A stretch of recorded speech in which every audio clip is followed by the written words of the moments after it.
Pai, estamos aqui reunidos na busca de mais entendimento. E nada conseguiríamos fazer se nós não estivermos ligados ao Senhor, ao nosso Senhor Jesus Cristo, à nossa própria essência na busca de maiores entendimentos. Sabemos que ainda temos muito a aprender. Sabemos que ainda temos muito a caminhar. Mas se desde o início da nossa jornada o Senhor está conosco, quando afirmamos que estaremos frente ao Senhor, é quando teremos a consciência efetiva do Senhor, nosso Criador, em nossa vida. Enquanto isso, em nossos corações, existe a certeza do ignorante de que o Senhor está sempre nos amparando, de que o Senhor está sempre nos iluminando. E essa certeza se chama fé. Por isso, nossa gratidão pelo amor, pela misericórdia, pela fraternidade que o Senhor tem por cada um de nós. Assim seja. Bem, boa noite a todos. Vamos conversar um pouquinho sobre o tema de hoje? O nosso tema de hoje é ressentimento e tendências. É um tema bastante interessante. Por quê? Porque se nós formos pensar, nós ainda nos ressentimos muito no nosso processo de evolução. Na nossa busca do entendimento, seja de nós mesmos, seja do outro, seja do mundo, seja de Deus. Em muitos momentos, em razão da vida não estar sendo como nós desejamos, nós acabamos nos ressentindo. E isso faz com que outros tantos sentimentos, emoções, elas fluam de nós.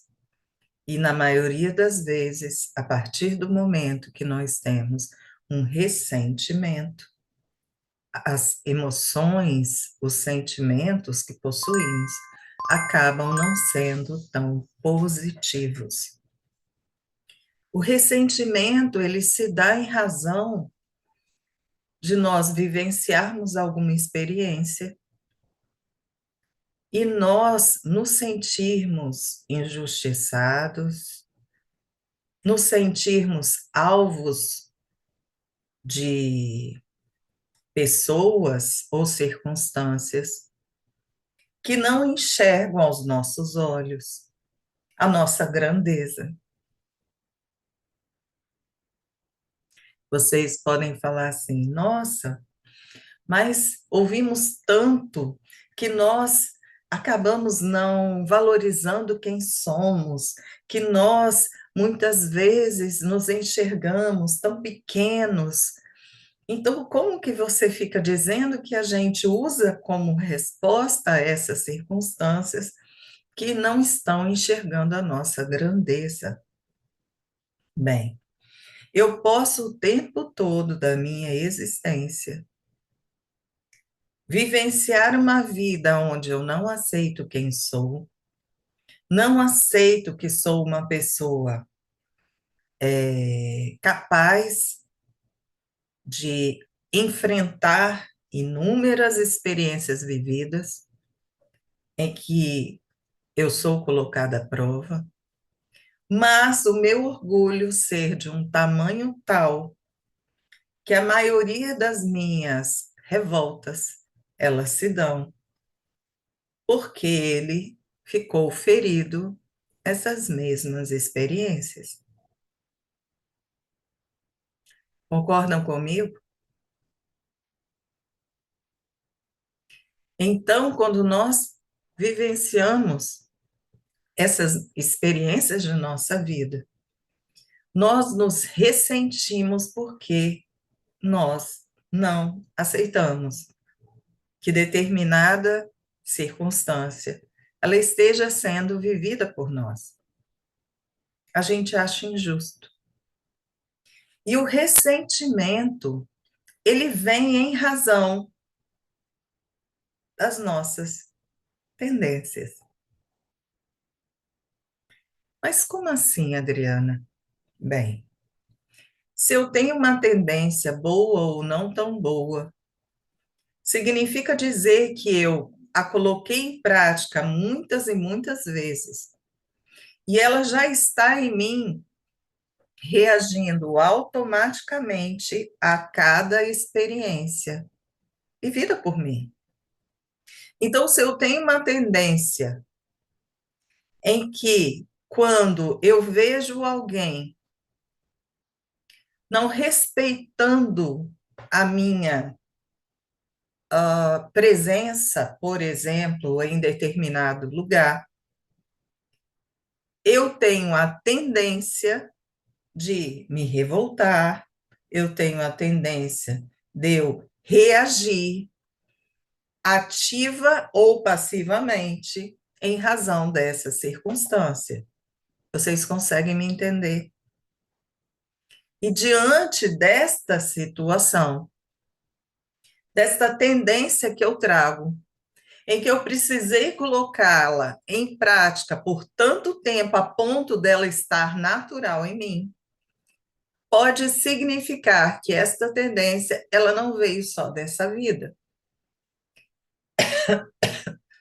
Pode significar que essa tendência eu já estou colocando-a em prática há muito mais tempo do que só essa vida.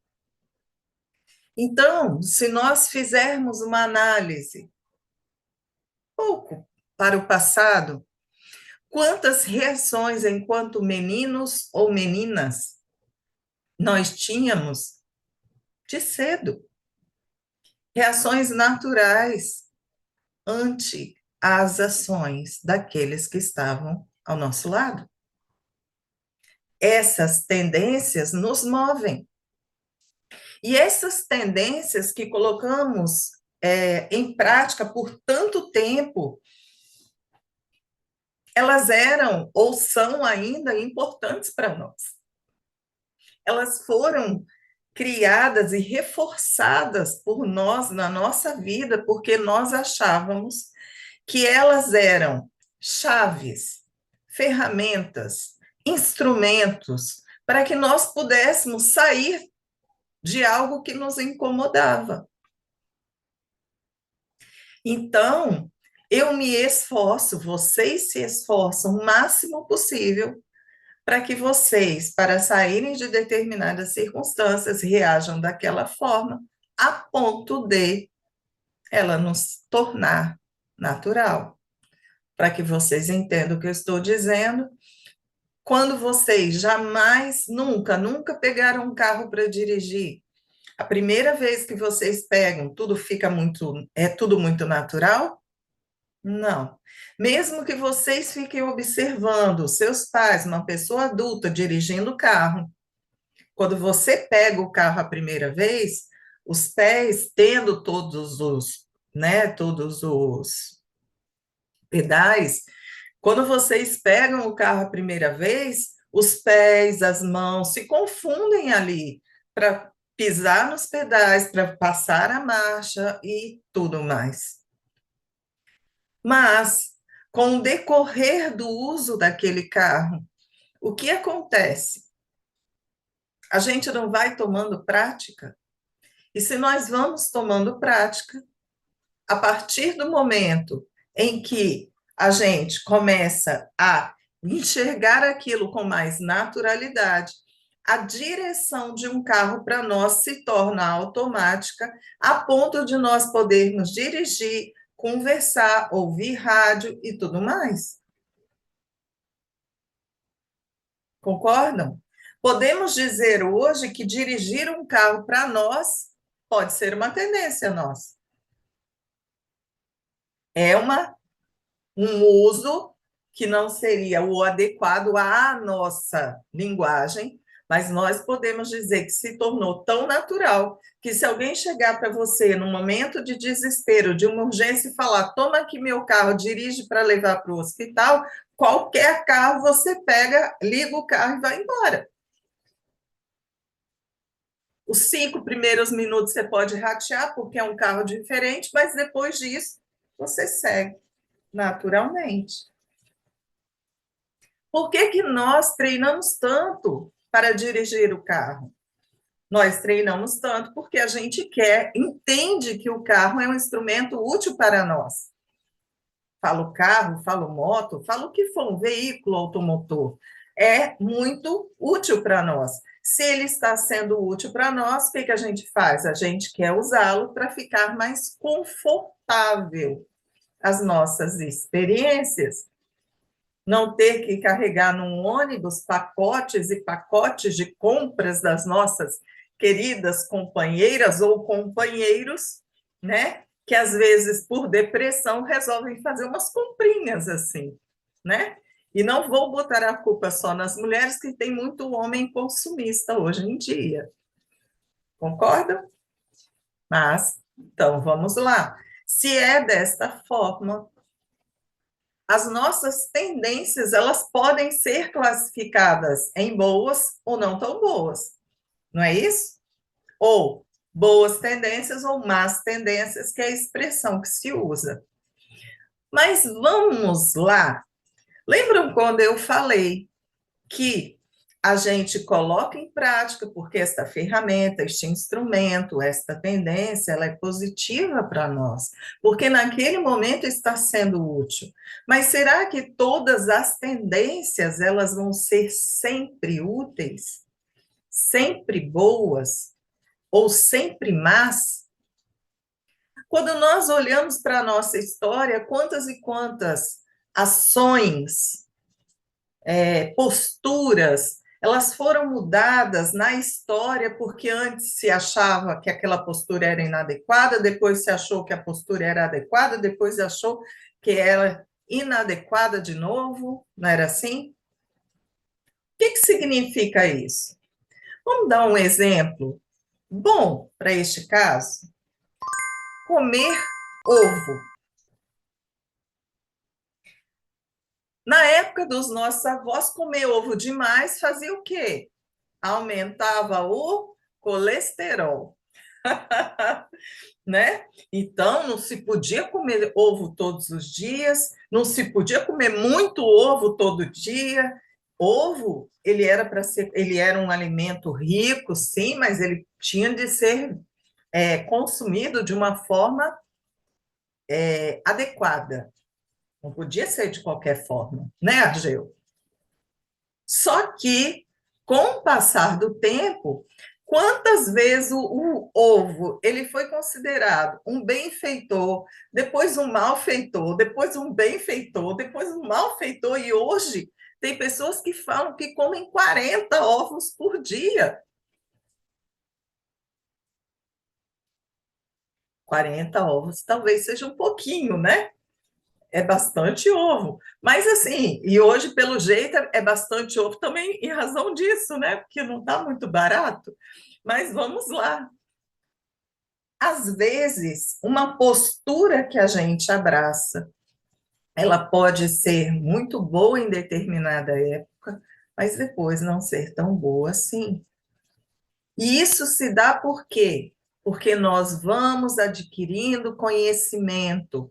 E o conhecimento que nós vamos adquirindo, que sempre acabará sendo adquirido de uma forma parcial, ou seja, em partes, a gente descobre uma coisa, acha então que é positiva, descobre outra coisa, então vai ser negativo, e assim sucessivamente, até que a gente possa efetivamente descobrir o que determinada coisa ou circunstância ela efetivamente é, para que nós possamos seguir em frente com aquela forma de pensar, agir, escolher, etc. Só um minutinho, Bruno. Este tema de hoje, ressentimentos e tendências, ele foi extraído do livro Nem Tudo é Karma, mas Tudo é Escolha, lá pelo capítulo 52. Neste capítulo, nós tivemos uma experiência, vocês que devem estar acompanhando a leitura, né, deste livro, vocês sabem o que aconteceu nos capítulos anteriores. Já aconteceu um crime, a situação está meio complicada, as pessoas estão muito apavoradas e preocupadas, e neste capítulo, o âmago deste capítulo é: em razão deste crime que aconteceu, um determinado espírito, ele está sendo alvo do auxílio da espiritualidade maior, porque esta sabe que, para auxiliar os envolvidos em todo o contexto, precisar-se auxiliar um espírito, porque se esse espírito ele for auxiliado, como num jogo de dominó, ele sendo movido, tudo pode ter um curso melhor nessa história. Movido em que sentido? Que vocês sabem bem, a espiritualidade não quer simplesmente extrair este espírito da onde ele se encontra, porque não é este o objetivo. Não é para que este espírito seja removido somente por si só, por quê? Porque todas as pessoas envolvidas criaram aquilo que está sendo vivenciado. Então, dentro de um contexto, não é culpa deste espírito, mas este espírito, não é só culpa, né, deste espírito, mas se este espírito ele for resgatado, as outras pessoas terão condições de, pelas suas escolhas, não se haver um resultado tão danoso como parece que terá. Estão acompanhando quem leu? Então, neste momento, a espiritualidade está tentando conscientizar aquele espírito chamado Vanessa, que está obsediando um dos personagens, e que, se ela, de repente, parar, este personagem talvez não faça uma besteira maior do que já fez. Olha que interessante. Mas espera aí, então, cadê o assunto que nós vamos conversar hoje? É porque este espírito ele está agindo como está agindo, exatamente porque ela está ressentida, que ela tem algumas más tendências que ela está trazendo de suas vidas pretéritas até o momento atual. Gente, acredito eu que só pela descrição que eu coloquei aqui para vocês, muitos de nós, porque eu também me incluo, acabamos nos identificando de alguma forma, não é? Não querer escutar os outros, muitas vezes, nos impede de enxergar a realidade.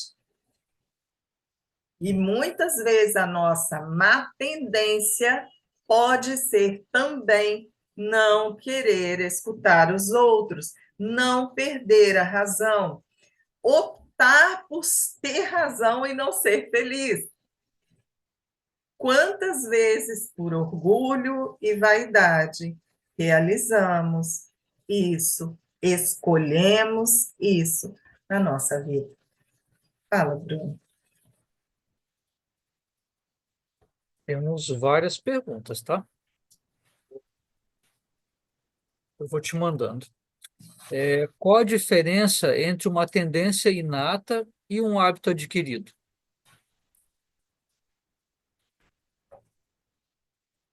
Ah, eu vou tentar explicar de uma forma muito, muito simples, tudo bem? Quando nós fomos criados como seres nominais, atingimos o progresso, né, do nosso ser e atingimos esse momento da humanidade, poderíamos dizer que diante desta figura em que nós estávamos abraçando, nós éramos simples e ignorantes, concorda? Tudo o que estava para nós a título de humanidade era novo para nós. Então, como seres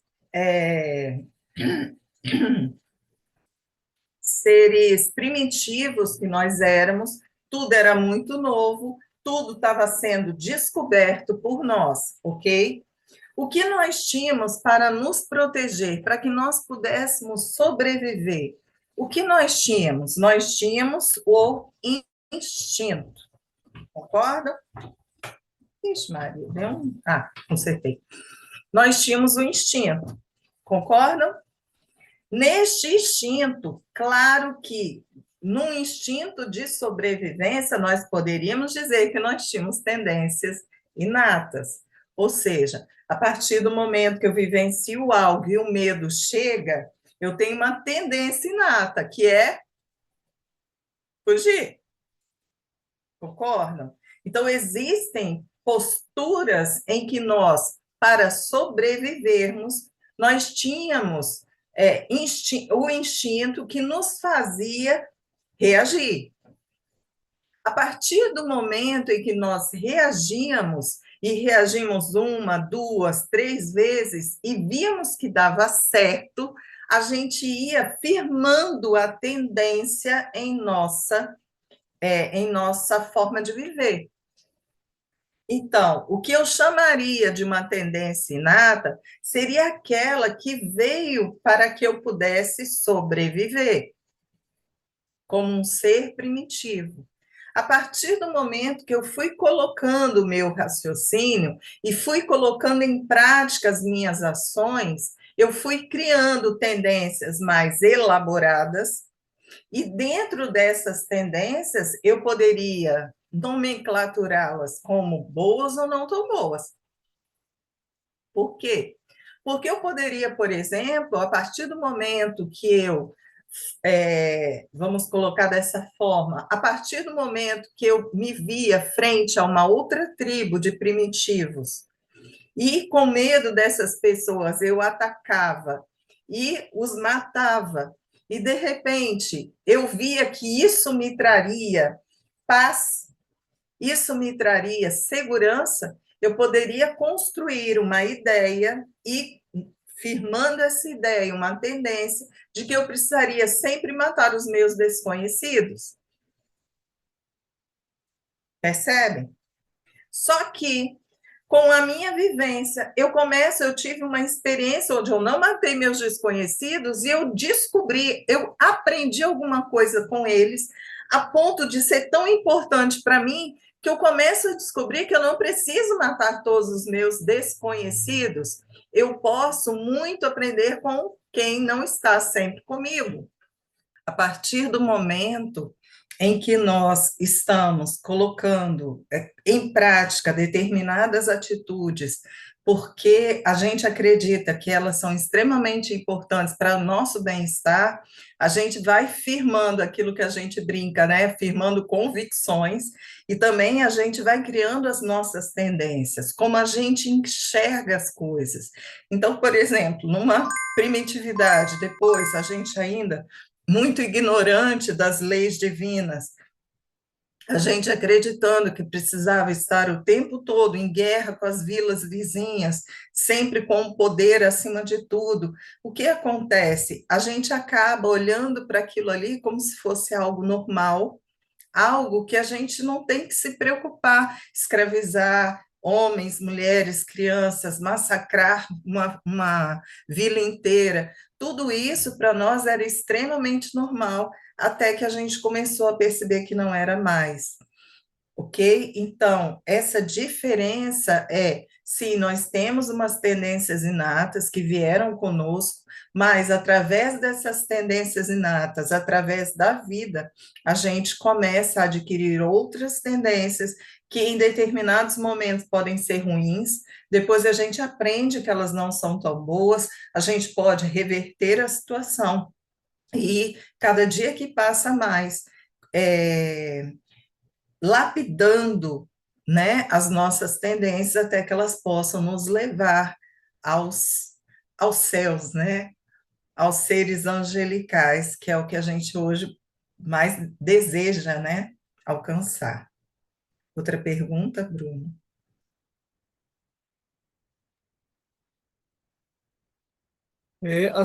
As más tendências são consideradas provas, expiações ou ambas?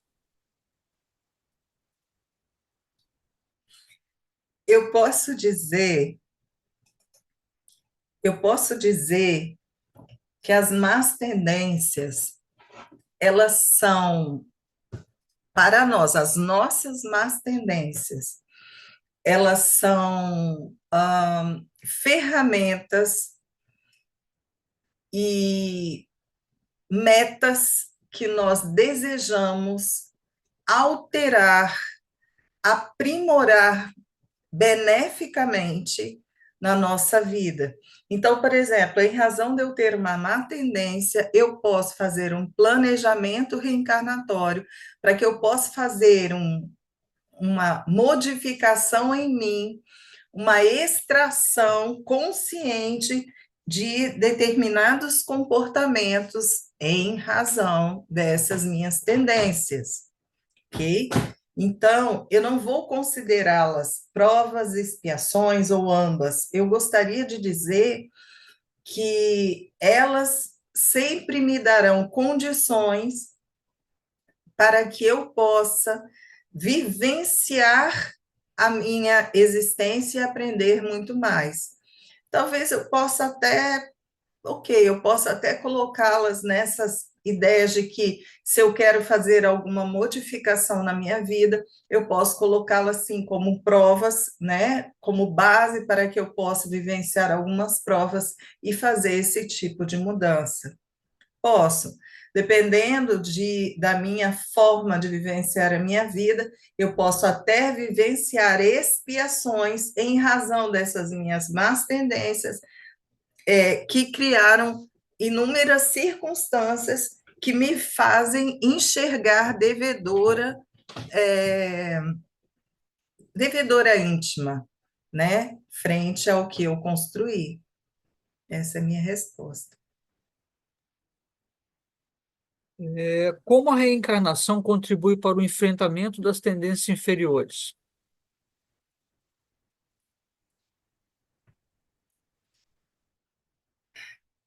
Se não houvesse, se não houvessem as leis divinas, eu diria, eu diria que a reencarnação é um processo extremamente complicado para, em vez de melhorar, atrapalhar. Entendo o que eu vou dizer, gente. Nos parece, quando a gente olha para a vida, mesmo uma existência só, parece que a vida só vai se complicando, né? Parece que as coisas não vão melhorando, só vai se agravando. Só que a gente sabe que tudo que parece que está se agravando nada mais é como uma onda, sabe? Uma onda do oceano que vai passando e vai dando condições do oceano continuar fazendo o seu processo necessário no planeta, né? Porque ele tem a sua função. Então, se a gente parar e pensar como a reencarnação contribui para o enfrentamento das tendências inferiores, ela contribui porque ela nos dá todas as oportunidades da gente poder enxergar as nossas tendências, analisar as nossas tendências, fazer escolhas para o nosso aprimoramento frente às tendências que nós possuímos, e nós fazemos tudo isso quando nós estamos na carne. É claro que nós podemos fazer isso quando nós estamos no plano espiritual, desencarnados. Mas a vida encarnada, ela tem ela nos dá todas as oportunidades, facilidades e dificuldades para que a gente possa fazer essas mudanças. Então, a reencarnação, ela contribui para esse enfrentamento através dessas oportunidades que somente ela nos proporciona.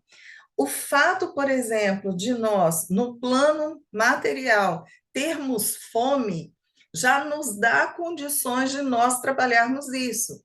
No plano espiritual, nós também temos fome, mas a gente não morre. Entendem a diferença? Eu posso ficar 8, 10, 20 anos no plano espiritual com fome. Eu vou padecer para caramba, mas eu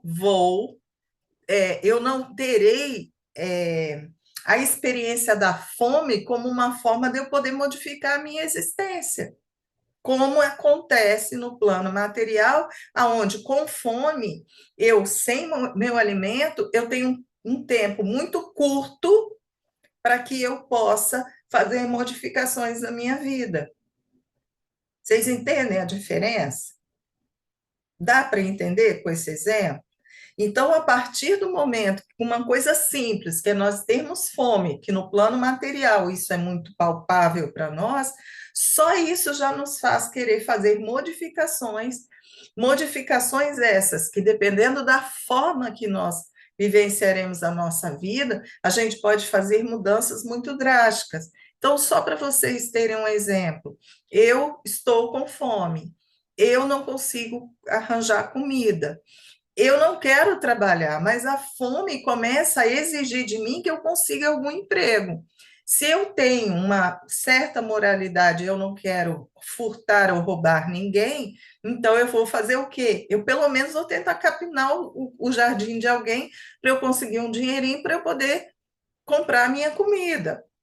Entendem? E aí, com a dignidade que o trabalho nos dá, a gente pode continuar seguindo essa ideia, sinto fome, trabalho, consigo meu alimento naquele momento, ou eu começo a dizer, estou cansado de ficar sempre fazendo isso e eu passando fome, capinando com fome até que eu consiga a minha comida. Eu acho que eu vou fazer diferente, eu vou trabalhar mais para guardar um dinheirinho, para eu pelo menos capinar quando eu posso saciar minha fome e capinar depois.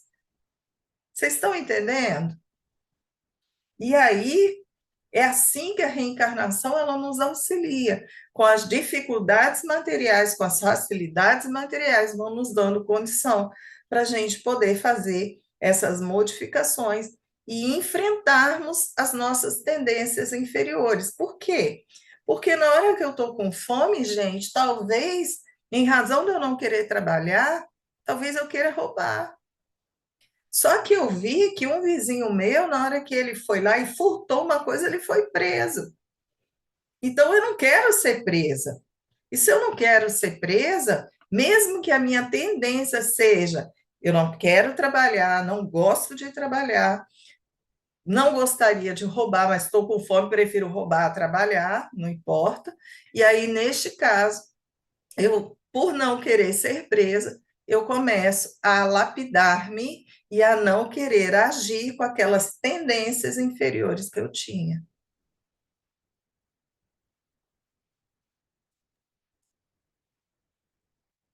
Sobre ressentimento, qual a relação entre o ressentimento e o processo obsessivo, segundo a doutrina espírita? Bem, gente, quando nós falamos de ressentimento, nós estamos falando de um sentimento que ele é negativo, né? Negativo, vamos colocar com essa expressão. Quando nós falamos do ressentimento, nós estamos falando de sentimentos que nos contaminam. e sentimentos que estão muito na onda do da raiva, da indignação, da falta de compreensão e da vingança. Porque o ressentimento, quando nós nos ressentimos contra alguém, nós esse ressentimento, muitas vezes, ele está embasado num sentimento de vingança. Por quê? Porque o ressentimento, ele efetivamente é um sentimento alimentado. E quando a gente fica alimentando sentimento, significa que nós estamos nos esforçando muito. E para que a gente possa continuar alimentando esses sentimentos, na maioria das vezes, a gente tende a alimentar os pensamentos que vão agravando a circunstância que aconteceu. Então, vamos dizer que eu sou casada com o Bruno. Catilei, fica na sua, hein, Catilei? Eu sou casada com o Bruno. E o Bruno, ele me traiu com a Catilei, que é a esposa dele. Então, o Bruno foi e me traiu. E como eu me senti extremamente aviltada com essa traição, para que eu não perdoe o Bruno, eu preciso fazer o quê? Eu preciso alimentar a minha raiva, eu preciso alimentar a minha indignação, eu preciso aumentar o meu ressentimento que eu tenho pelo Bruno.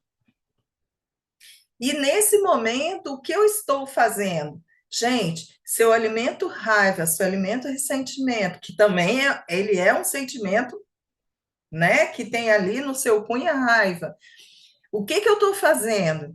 Eu estou fazendo com que o Bruno ele se torne uma pessoa dentro de um contexto. Eu estou tentando transformar o meu amor em raiva, ódio, falta de compreensão, tudo isso. A partir do momento que eu faço isso, o Bruno, eu começo a enxergar o Bruno de uma forma muito ruim.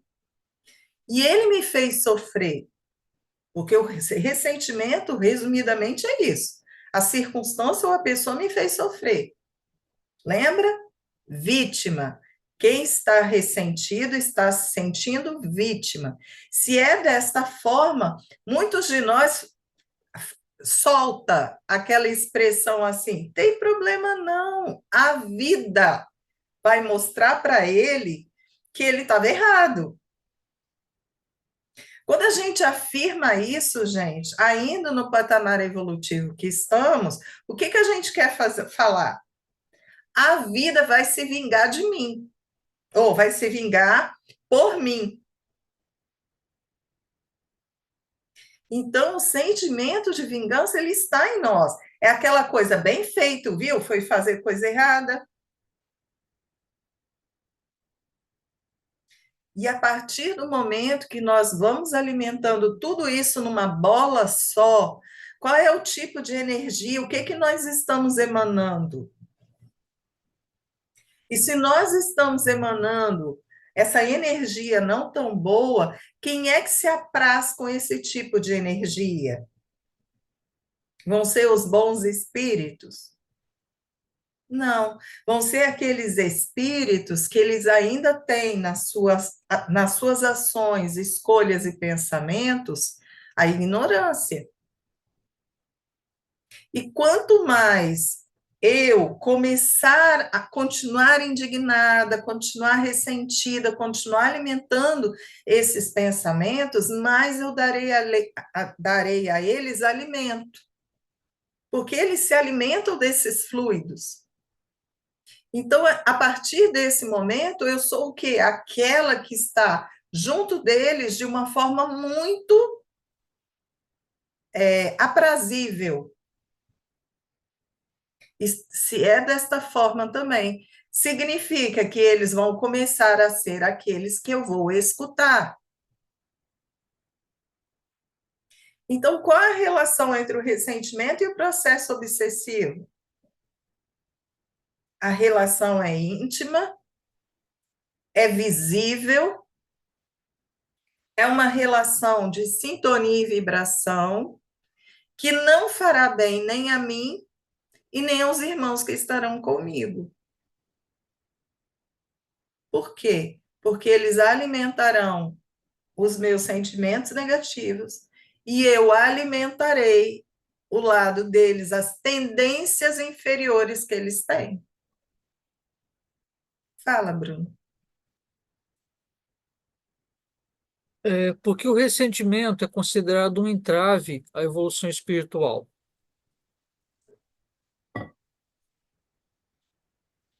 Como que a gente. Ok. Pensem num balão. Balão. Como que este balão ele sobe? Ele sobe com ar quente, não é? Como que você alimenta o ar quente do balão? Com aquela fogueirinha, que não é nada pequena, mas quando a gente olha de longe parece pequena, mas com aquela fogueira, né? Aquela combustão que faz com que o ar quente fique no balão e ele voe. Concorda? Ok. Como que ele fica no chão? O balão cheio, com o foguinho aceso. Como é que ele fica no chão? Não são os pesos? Inúmeros pesos. Por que inúmeros pesos? Para você ter mais controle do balão, você tem inúmeros pesos pequenos, né? Que na hora que o balão vai subir, o que você faz com os pesos? Você vai jogando fora, né? Não sei se é ainda assim, gente, mas acredito que deva ser. Você vai desamarrando os pesos, né? Eles vão ficando no chão e você sobe, ok? O que são os pesos do balão para nós? São os pensamentos negativos, os nossos sentimentos negativos, as nossas tendências negativas. O que é a chama, a luz no balão? São os nossos desejos de querer evoluir, são o nosso autoconhecimento, o auto-perdão, o auto-amor. Quando nós estamos evoluindo e seguindo, subindo, né, para os céus, ou seja, para Deus, né, nessa imagem figurada, quando nós estamos subindo, o que que nós estamos fazendo? Nós não estamos de peso em peso nos desagarrando. Você não joga tudo de uma vez. É de peso em peso, é de tendência inferior a tendência inferior, sentimentos negativos, sentimentos negativos.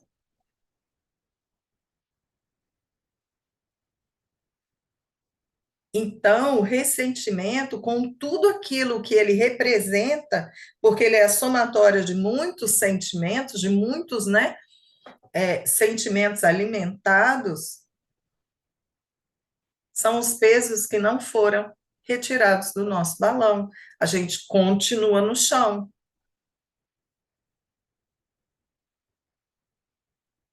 Para a gente poder subir, a gente precisa abandonar, compreendendo a circunstância vivenciada.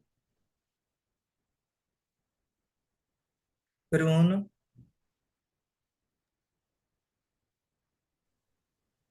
Como os laços de inimizade do passado podem se refletir em relacionamentos atuais? bem,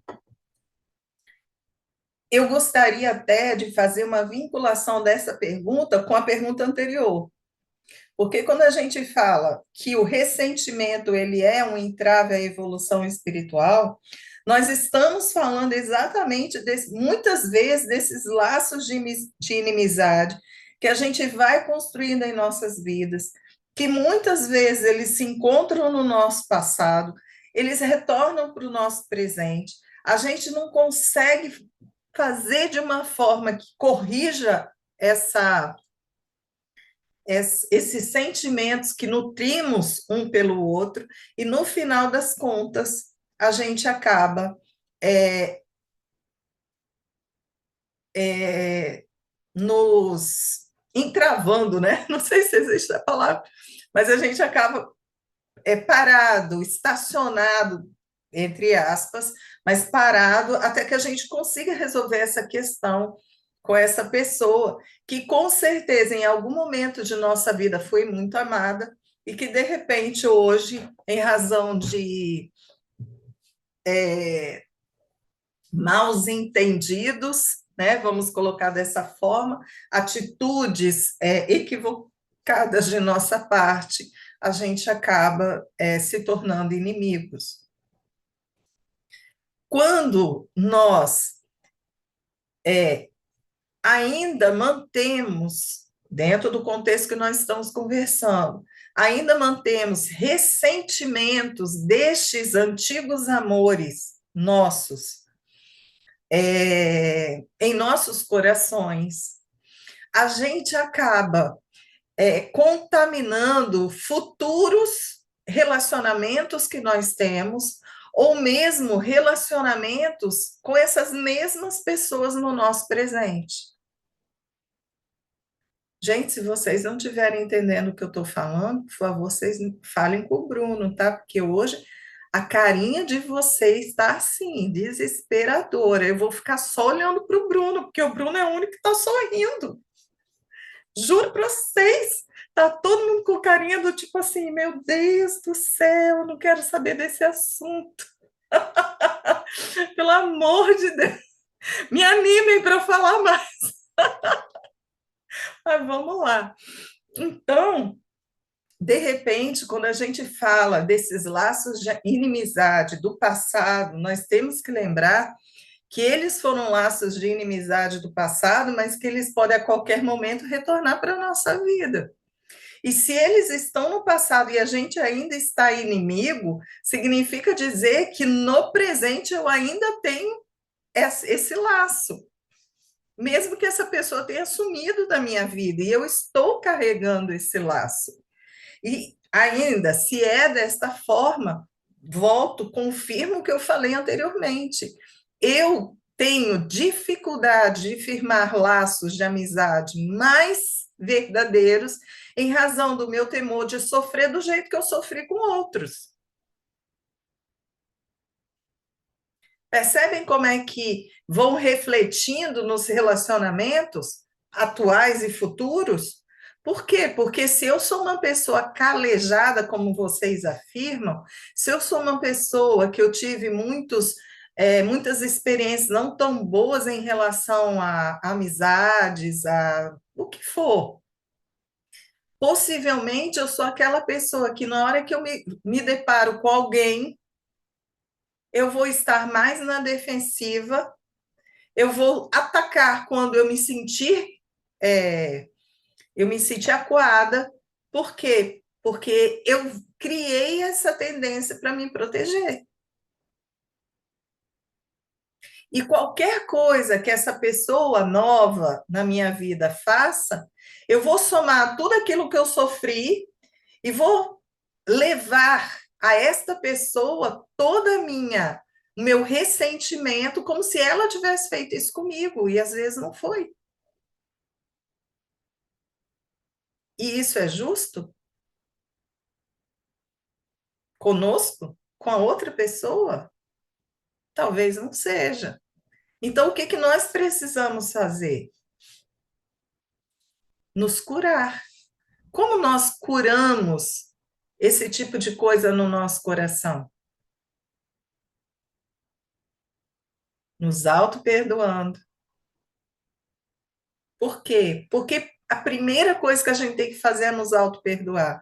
Porque na maioria das vezes, quando a gente se ressente muito mais conosco porque nós permitimos que o outro fizesse isso na nossa vida. Que o outro trouxesse tudo aquilo que eu senti que não era bom, benéfico, e eu permiti que ele fizesse tudo que ele fez comigo, e aí então eu não me perdoo. Então, primeiro, auto-perdão.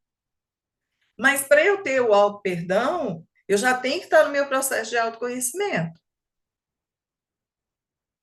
Depois, se eu busco essa ideia de que eu posso, é, tendo experiências não tão boas, eu posso lapidar minhas tendências para que eu possa simplesmente entender esta pessoa, eu posso não ter mais na minha vida, mas eu tenho outras tantas pessoas maravilhosas que fazem da minha vida um jardim. E não espalhar o veneno, o peixe. Então, pesticida até que faz bem, dependendo da situação. Mas espalhar um veneno aí que faz com que toda a minha colheita seja extremamente prejudicada em razão do sentimento não tão bom que eu acabei criando de novo por causa da minha tendência de autoproteção. Então, auto-perdão, autoconhecimento, auto-amor e mais do que tudo, a partir do momento que nós começamos a entender quem nós somos, começamos a entender a figura do Pai, começamos a entender que existe justiça e misericórdia na nossa vida, e aí a gente consegue viver melhor, conosco e com os outros. Fala, Bruno. Uma prática do bem pode auxiliar na transformação das más tendências e ressentimentos.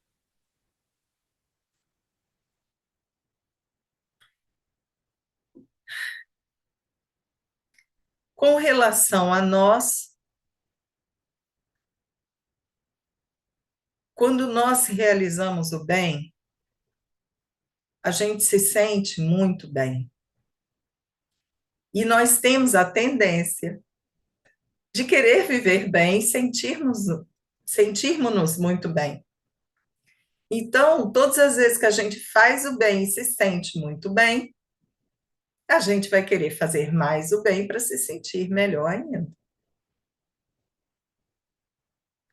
Mas a gente também precisa lembrar sobre como as nossas boas ações, elas refletirão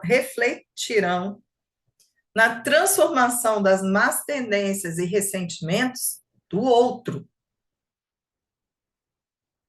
Porque muitas vezes, a gente, por exemplo, quantas vezes a gente já encontrou uma pessoa na rua e só o fato de nós agirmos com elas com dignidade, com respeito, a gente salva a vida delas.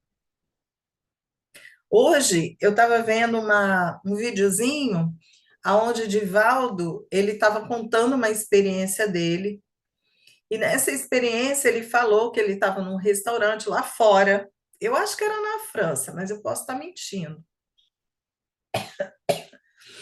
E o Divaldo estava lá fora, e aí ele estava num restaurante, entrando num restaurante, e a Joana chegou para ele e falou o seguinte: abrace o garçom. E, gente, vocês sabem que a espiritualidade bota a gente, né, de calça curta, né? E ele falou assim: eu não vou abraçar o garçom, eu não vou abraçar o garçom. E ela, abrace o garçom. E ele, mas como é que eu vou abraçar o garçom, gente? Todo lugar estranho, você de repente abraça o garçom? Não vou fazer isso de jeito nenhum. Mas ele viu o garçom vindo na direção dele com uma jarra de prata, com chá dentro da jarra de prata. E ele chegou para o garçom e falou o seguinte: olha, você pode levar uma jarra de chá lá para a nossa mesa? O garçom olhou para ele e falou assim: claro, senhor, não tem problema. Ele falou assim: então venha cá e me dá um abraço. E o garçom, como? E aí ele falou assim: sim, venha cá e me dá um abraço. O garçom, mas eu estou fazendo isso, é minha obrigação, senhor. Ele falou assim: não quer saber, não? E agarrou o garçom. E aí ele deu um abraço do garçom. O garçom ficou todo assim, né, parado. Porque vocês sabem que não é todo lugar que o pessoal gosta de abraço. Mas ele ficou todo parado. E aí, bem, Ele deu um abraço, foi comer o que precisava comer e foi para o quarto. No dia seguinte, Divaldo estava passando mal. Eu acho que pode ter sido a ansiedade do abraço, mas não importa, ele estava passando mal. E ele acabou não descendo para tomar o café da manhã. E ele botou na porta lá dele um comunicado dizendo: não perturbe. Só que perturbaram, porque bateram na porta dele enquanto ele estava no quarto, e ele dizendo que foi a porta de pijama atender, e neste momento era o tal garçom, querendo saber se ele estava bem.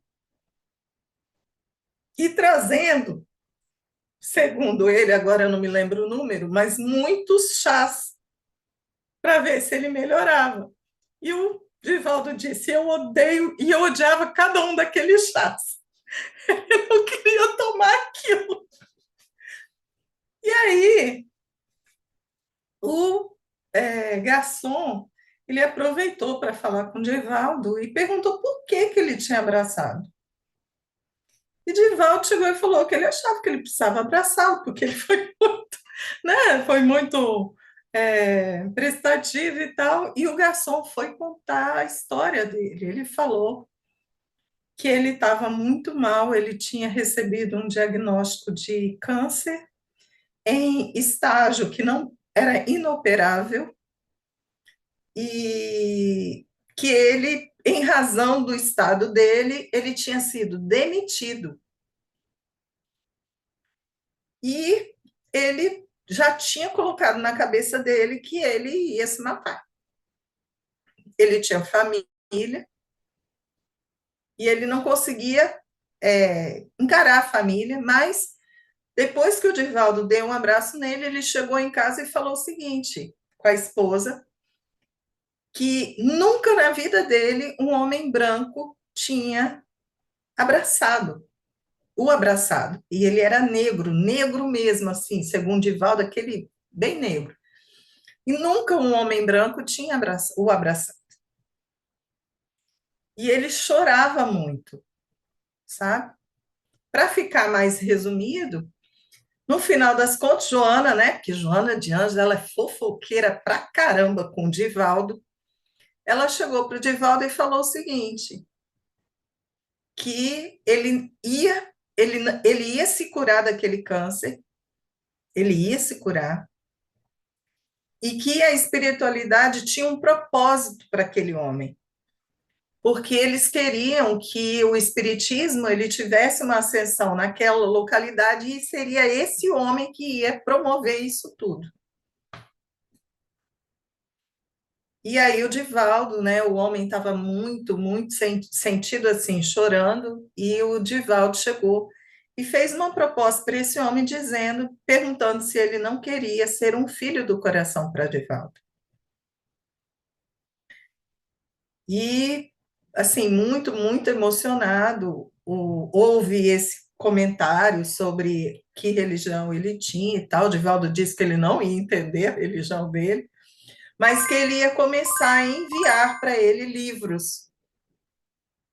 E foi assim que aconteceu. Esse homem realmente ele teve uma cura, ele foi curado, e ele foi uma das pessoas precursoras daquela localidade a levar o espiritismo às pessoas. Então, é, às vezes um simples abraço, com respeito e carinho, pode trazer mudanças inexplicáveis para uma pessoa, para uma família, para uma comunidade.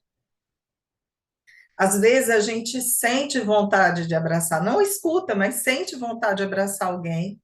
Às vezes um amigo, não precisa nem ser um desconhecido, e a gente fica orgulhosamente parado. Às vezes a gente tem tanta vontade de olhar, a gente olha para uma pessoa conhecida e acha que essa pessoa está maravilhosa. Sabe? Tem dia que você está sorrindo, a pessoa está deslumbrante, pode estar com o mesmo jeito, mas ela está brilhando. E a gente não tem coragem de falar para ela que ela está desse jeito, sabe? O bem, fazendo diferença. Às vezes a pessoa também está mal, e a gente pode simplesmente sentar do lado dela e escutar alguma coisa, algo que ela precisa falar. Gente, o bem é simples, não é complicado. A gente pode se fazer útil e bondoso na vida de qualquer pessoa. E isso, pode ter certeza, vai ser a semente que transformará as más tendências e os ressentimentos. Bruno, Que recursos o Espiritismo oferece para ajudar o espírito na sua jornada de superação moral?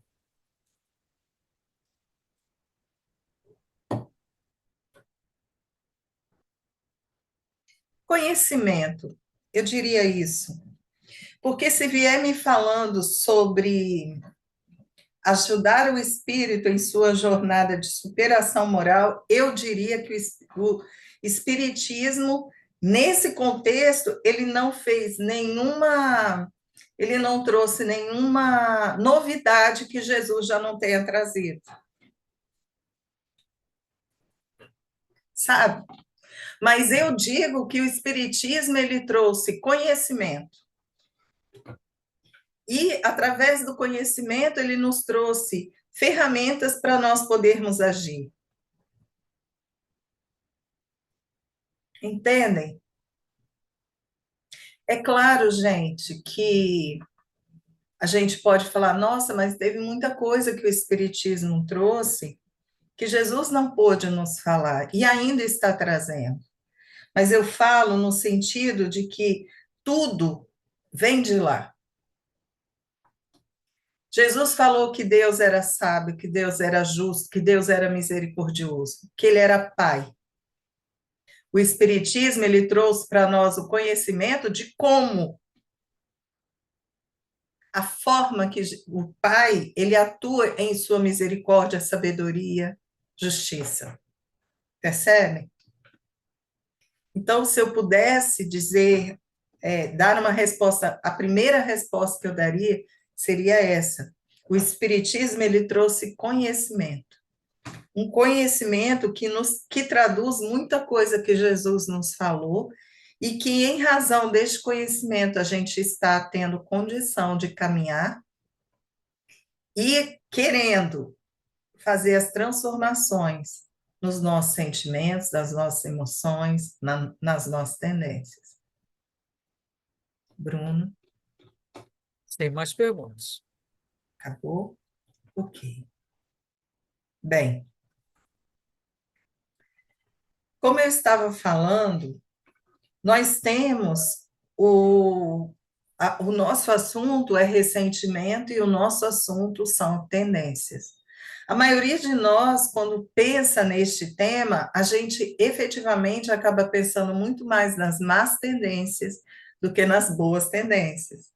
Por quê? Porque a gente realmente tem na nossa cabecinha que as boas tendências nos elevam. São as más tendências que a gente precisa depurar. Eu concordo com vocês, mas se nós não temos consciência das nossas boas tendências, nós não temos como valorizarmos a nossa elevação moral e espiritual. Conseguem entender o que eu quero dizer?